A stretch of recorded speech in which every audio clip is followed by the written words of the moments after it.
Yes, I am. I can cut this out, but yes, I'm recording. Thank you. I was, but then I noticed how slow she was taking. I love all this behind the scenes. So I just said forget it. I know. That's where she gets it from. It runs in the family. So I'm actually pretty glad I messed up my first question. I hate talking to the camera. But that's fine. I'm getting used to it though. Oh yeah. Now I've actually been getting way better at it with having my own camera. Like before, you just see my first episode I've ever done, and yeah, it was terrible. Terrible? Oh, it was terrible. But you see the growth. Like in every episode, you see the growth, even when it comes to quality and how better I am at getting at editing. Okay. All right, so Well, let's go.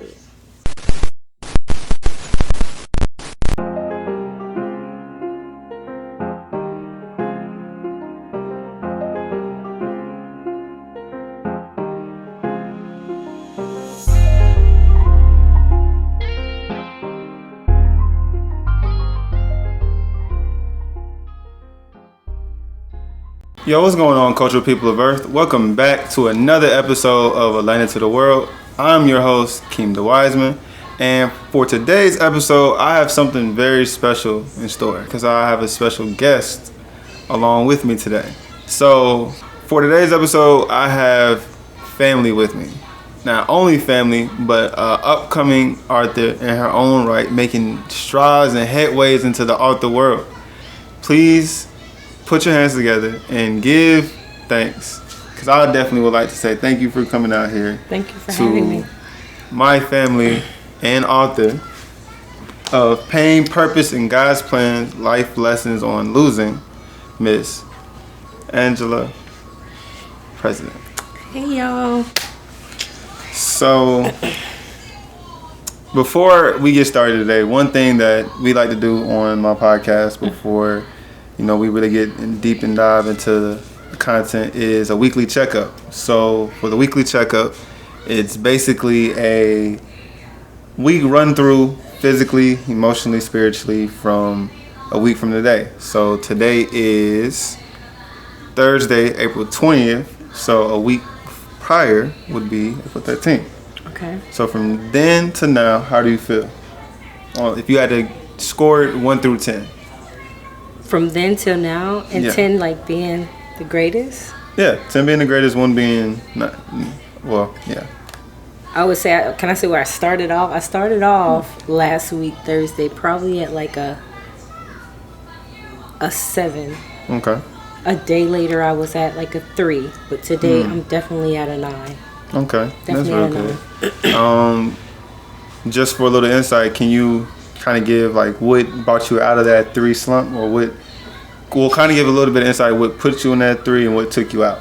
What put me in that 3 was I actually had a situation with a childhood friend. Okay. Where they basically betrayed me and disrespected me in public. And I already have a sensitive heart from everything that I've already been through. So for that to occur in the way that it occurred, it emotionally took me out, and it had me out for like 2 days.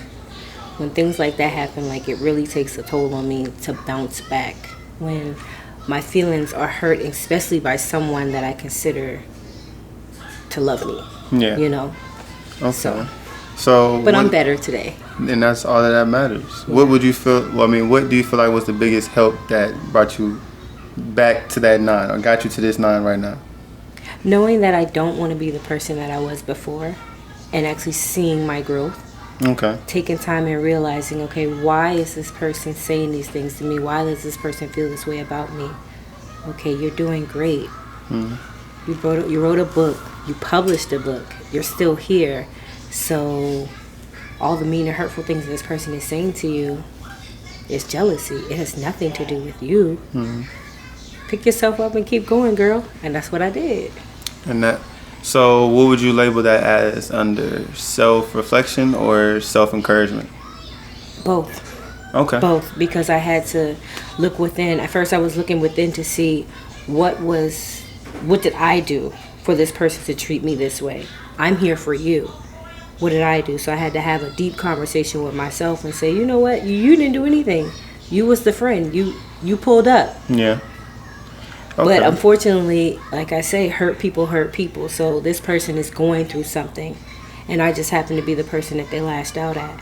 But I also just happen to be the grieving mother that can only take but so much. And you know this, friend. So, yep, pulled myself out of it. Oh, I do like that. And that's actually kind of crazy that you touched on childhood friends, because I kind of want to base this episode off of that theme, or not even really so off of childhood friends, but just off of childhood in general. Okay. So how much of an influence, or would you say, your social interactions during that time kind of made you who you are today? Like, how much do you think that actually impacts someone? Who I was then? Yeah. Is that what you're asking? Like who I was? the interactions you had when you were who you were then. Like, how big of a role do they play into how you interact now, who you are now? Not that much, I don't think. Or maybe I don't understand the question. Okay. So let me try to put it out like this. So how well do you remember your teenage and early 20 years? Well. Okay. Yeah.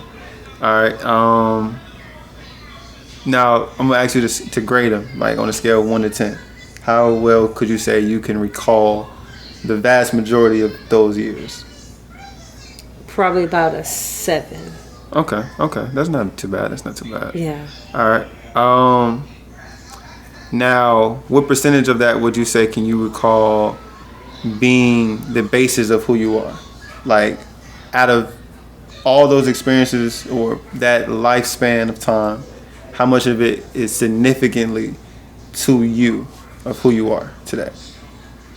Ooh, vast majority. All of it. All of it. Okay, so it's clear to say that you can like really remember those times, and it definitely driven you to be the person that you are. Absolutely. Okay, because for me, being in those years of age, it's like I hear a lot with a lot of older people, not saying anything, but a lot of older people older than me say like, oh, those years are going to blow by, you're not really going to remember them, they're not really going to be too much of anything. But I know other people who definitely will say, no, like those are the years that you're going to remember, that you're going to look back on, that you're going to want to repeat. But to me, it's like, I feel as though it's, well, based off of what happened through those years. That makes sense. What you learned through those years. That makes sense. But I say all that to say, just like, how much of it would you say of those years come into play now? Like, how much they actually, like how you just explained, okay, there was a issue with a childhood friend. Obviously, this person's been here for a long time. How much do you actually come across that now more into your adult life? Not that much. Situations like that? Not that much. Are there any other situations where it's just like you got to recall or look back onto those years because something that you may have forgotten comes back up again? Yes. So how much does that actually like happen in life, would you say? Like, if you just had to measure it out within 1 month, do you come across things like that a lot? No, not a lot. I would say probably, if we were talking 100%, I'd probably say like 30%. Okay, 30%. That's not too much. Something that's really don't really gotta look too much back on. No. So, out of those years play a part in, will those years play a part also when it comes to your peer life? Like, would you say have peers that whose younger years or those times plays a huge part of their lives, or you feel like overly plays a part? No, because anyone, I guess I'm like I said, I might be misunderstanding the question again. Okay. But anyone from, the peers and stuff from the childhood, I don't have many of them. Okay. I moved around a lot. So I knew a lot of people, but it wasn't like I was staying in contact with a lot of people. And, just in the last last 15 years we started really getting heavy in the social media, right? Yeah. So that's when a lot of people started, you know, more so interacting and getting back in contact. But I wouldn't say. Kind of piggybacking or adding a little more to what you just said about social media coming into play. Do you feel as though social media has ever helped you reconnect with certain things that were left unanswered from back throughout those times? Yes. Yes. Is there anyone, like any particular situation that you can recall or that you want to speak about? No. Alright, that's no fun. It's fine there. Yo, what's going on, gang? Check it out. Are you hungry and can't decide what you want to eat? And are you in Atlanta South Side area? Well, look no further. Hop in your car and take a trip down to No Sauce Smokehouse Barbecue, the best barbecue spot in the city, where we're all about that flavor. Here we take pride in being a black-owned business, bring you the most fire barbecue you'll ever taste. Our grill master have spent years perfecting our dry rubs, and it speaks for itself in every bite. We only use the freshest, high-quality meat, slow smoked to perfection. Try our signature brisket, pulled pork, or ribs, and taste the difference that years' worth of dedication makes. And don't even trip, we definitely got some bomb sides to complement your meal, like our famous mac and cheese, collard greens, potato salad, and more. So what are you waiting for? Make that drive. Or DoorDash if you're feeling a little lazy, we got that option too. Here at No Sauce Smokehouse Barbecue, where the meat is the real MVP, and where we put the family back in the kitchen. We can't wait to serve you. Let's talk about the book, Pain, Purpose, and God's Plans, Life Lessons on Losing. Talk about the book. So my first question to you would be, can you tell the viewers a little bit about young Angie that you look back on as inspiration for writing the book? Young Angie. That's fine. Wait. I gotta go to Young Angie? No. Young Angie, oh my gosh.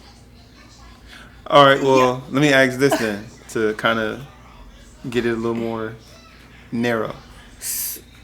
What type of inspiration did young Angie give you for the book?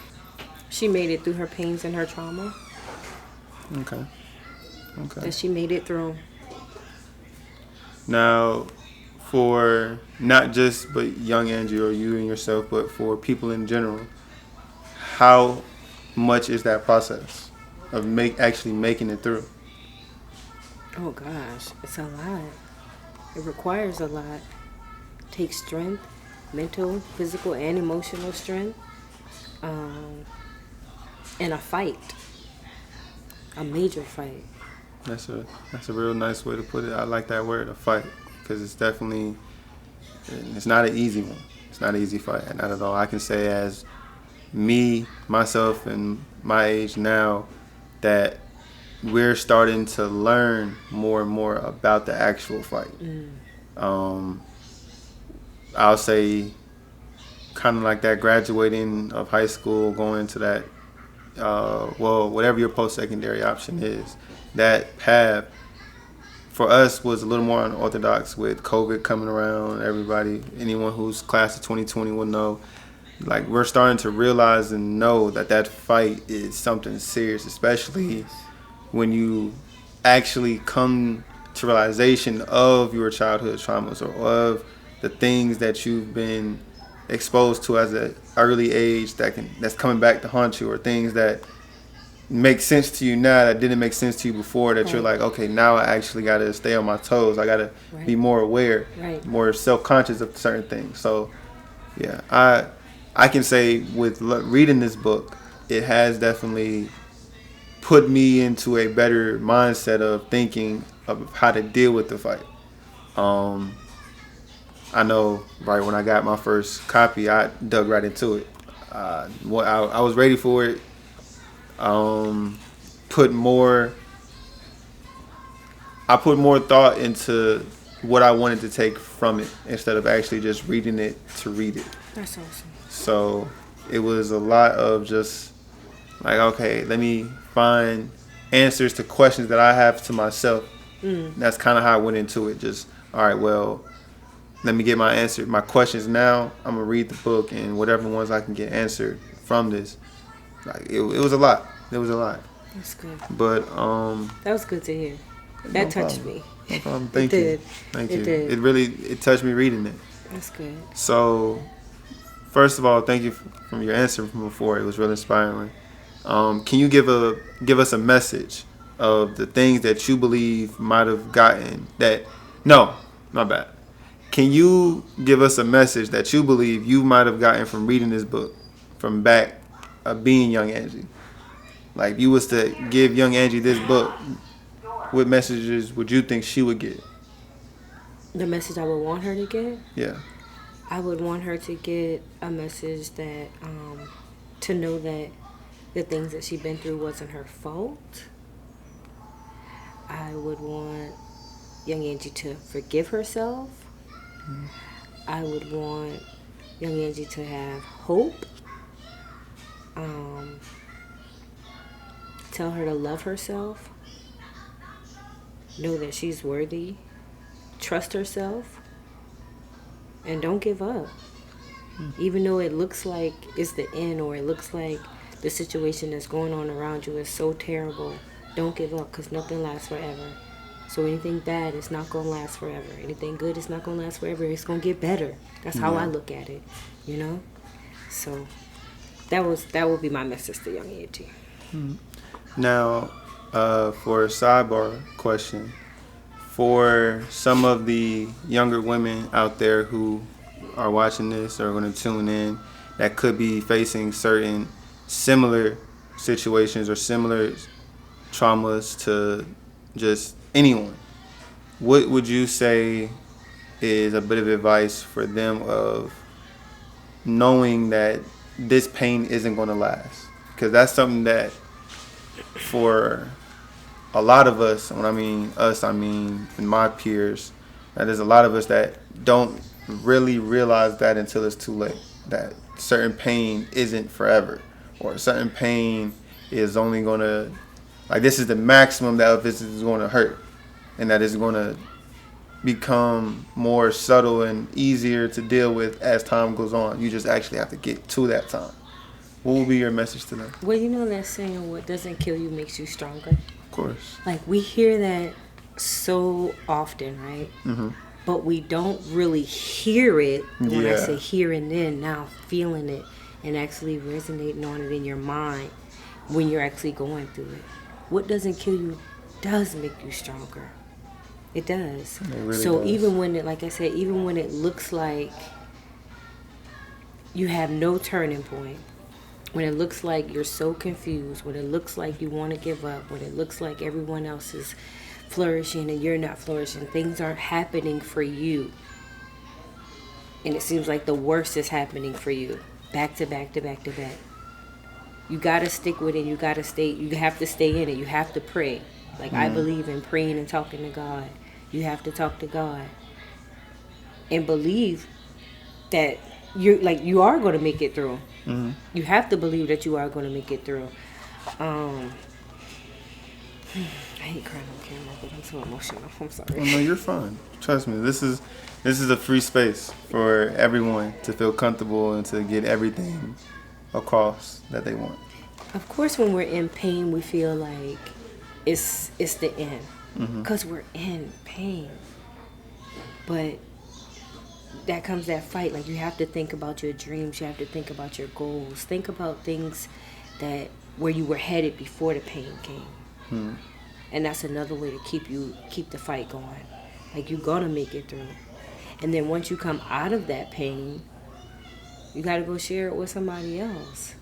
Like, you gotta share it with somebody else so that they will be encouraged. So trying to bottle it up. Yeah, you can't sit on it. You gotta say, hey, I was in pain. This is what happened to me, but look at me now. Just like myself, I was in pain. I was in pain for years and didn't even realize that I was in so much pain. Do you feel like? Go ahead. Oh, my bad. I'm sorry. I didn't mean to cut you off. I was going to ask, like, do you feel like that you can get so comfortable being in that pain that it becomes like a numb feeling? Absolutely. What would you call that? Like, what would you? Because for me, or for a lot of people, you could say that's a state of just numbness or a state of being in that comfortable zone or in your comfort zone. But For when me, you I mix would say numbness. numbness, I would say numbness. Numbness. Out of sight, out of mind. Just like block. Numb. now, when it comes to blocking it out of sight, out of mind, do you feel like that in particular is a bad way of going by it, or do you feel like it's just what you choose to block it with? Me, absolutely now, at the age of 42, I would say that is a bad way to handle it. You have to face these things. You have to face these pains. You have to face your fears. You have to face everything. Because it's not going to go away. And the more you try to suppress things, you don't realize, well, why am I acting like this? Well, why is this happening? Why is that occurring? Because you're not facing your pains and your traumas head on and trying to heal. The healing world and the healing journey is so much better. It feels so much better over here, letting things out. So, one quick little tip, and I'm going to go back onto the book. What is one, I'm not going to say quick way because nothing great is done quick. But what would you feel like is a good way to really just like get that,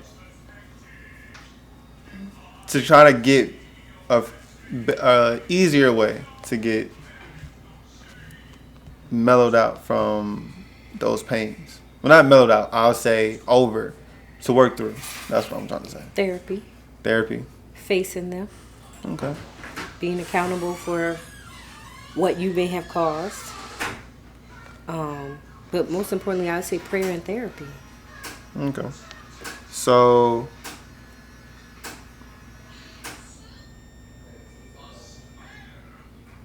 I don't think that's going to be, it shouldn't. I'm going to edit this out too. Hold on. Let me give it some time for me to get.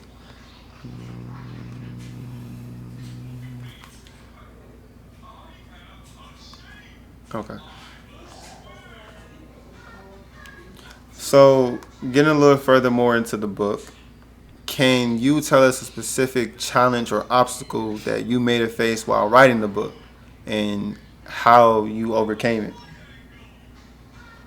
An obstacle, whether it be distractions, emotional challenges during like certain chapters of the book, or procrastination, if that ever came about, like just other things like that. Well, there was a medical challenge that occurred while I was writing the book. I'd had a stroke, and when I was writing the book, the plan was to always do an audio book. And when I was in the process of writing the book, I had a stroke. I didn't know that I was having a stroke, and it caused me to have a speech impediment. So it was very discouraging. I actually stopped writing for a while because I was like, I can't finish the book because I can't talk. Like, everything was just coming out different. And that was one of my challenges, but I took care of that. I do write about that in the book. I took care of that. And another challenge that I did face was my best friend passed away before I finished the book. And that was another thing that made me want to stop writing. And he passed away right around the time where I was really like getting my smile back and getting back into me after losing Amari. So that was another challenge that I faced. And emotionally, writing some parts about it, I had to take a step back because I actually was reliving what I was writing. And that's kind of what I can understand. I know from a creative standpoint, when I'm writing scripts or when I write about certain things, and I kind of pick and pull from certain parts of my past or from certain memories or past experiences to make it more interactive, sometimes I do slip into that zone or into that thought process. Now, I can say for me, I can't remember what I was watching. It was just one night when I was just letting YouTube play out. It was a dude who said that that's the perfect time for him to go ahead and write more, because that emotion would kick in and would make his writing 100 times better. But I always asked myself and just wondered, well, was there ever a point where that became too much for you? Like you're on the verge of creating something amazing, but the emotion is just too overwhelming. Because for me, I feel like I would stop. But it makes me wonder, like, the people that would keep going. Like, how much did you, like, how real was that for you? So, and that's kind of like my question for you today. It was really real because the vision for this book was given to me by God. So it was given to me by God. I knew that I had to make it come to play. Like I knew that I had to finish this.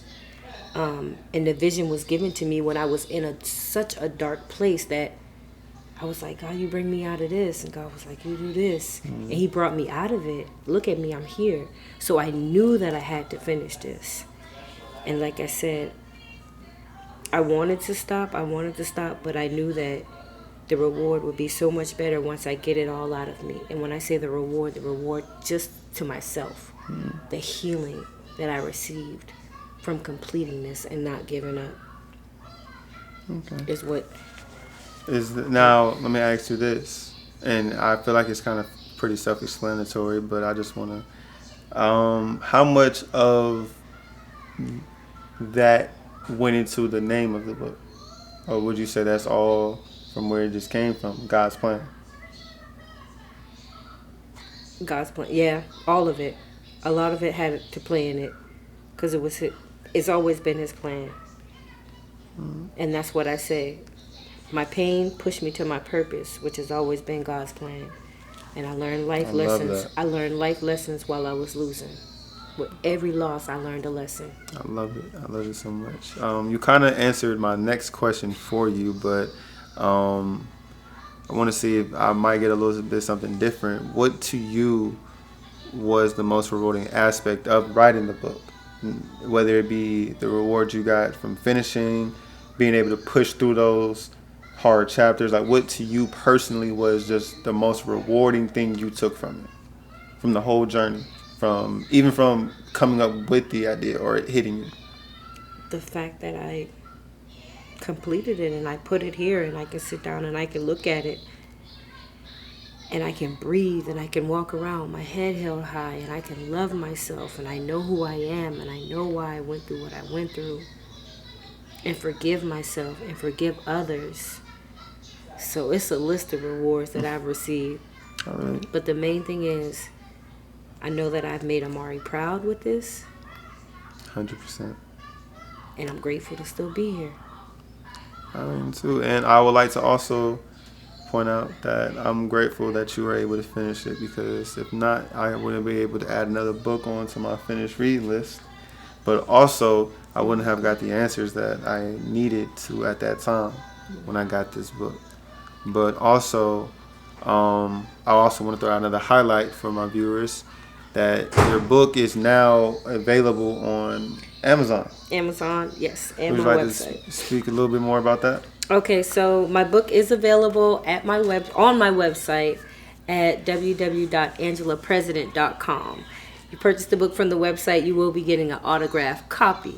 But I'm also available on Amazon. You can put in grief, pain, Angela President, pain, purpose, God's plan, and I'll pop up. And you can also go down to our description where I will provide a link below where you can give straight to Amazon and pick up that book, or straight to the website. Yep, and follow me on all of my platforms, which will also be down in the description below. Before I let you go, before we conclude the interview, I want to ask one more big question. And I know you definitely talk about it in certain chapters of your book, but how much of an impact has your family made on your journey while writing the book? And how much of your family went into the thought process of the way you wanted to deliver your message through the book? Like, was there parts of when you were writing a certain chapter or a certain thing where you was just like, okay, I know for a fact I wanted to hit like this? for them to be able to grasp on exactly what all happened or what all I went through, or I want this to be said in a certain way because I really want it to be too impactful, or I mean not too impactful, be really impactful for the reader. Like how much, or if there was any point in times where you were writing and family themes came about, or of just anything. Can I be honest? Yeah. When I was writing this, I was not thinking about how my family would receive it at all. If they would even agree to it or even be a part of it. It was me and God when I started writing this. That sounds pretty selfish, but I was in a place of where I needed to be selfish when I was writing this book. I was grieving my son. So, I don't know if I answered your question. No, you really did. There is no wrong way to answer that question. It's all, to me personally, especially. But now that the book is here, it's shaking some rooms. It's making an impact. And that's what the whole purpose was, to make an impact. Yes. And like I was saying before, like I feel like, to me personally, life is unique in its own way. There's 8 billion plus people on this planet, each living a singular, individual, unique life. Right. So it's just like, I feel as though, like even when you look at the word logic, that's just the mass majority of people at that time believing that something's true. So it's just like, for me to see the book for what I think it is, and for everyone else to see what they think it is, I mean, that's the beauty of creating.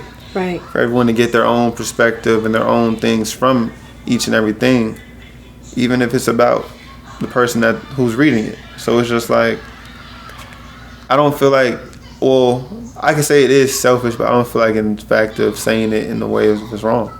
I was selfish, but you had to be.